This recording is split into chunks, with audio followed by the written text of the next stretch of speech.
Hello friends, मी हे Ganpati di clay पासून बनवला. दाखव मला एकदम छान.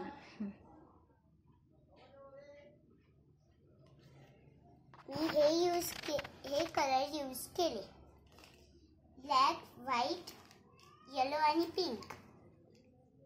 हे जर तुम्ही नाही यूज केले तर काही फरक नाही पडत.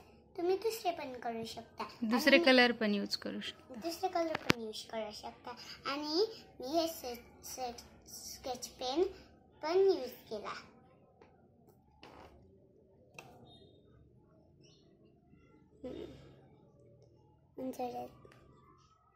तुझ्या हातात पकड, असा व्यवस्थित पकड, तळ हातावर घे.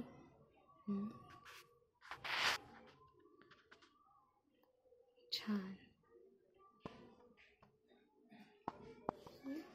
गणपती बाप्पा मोरया.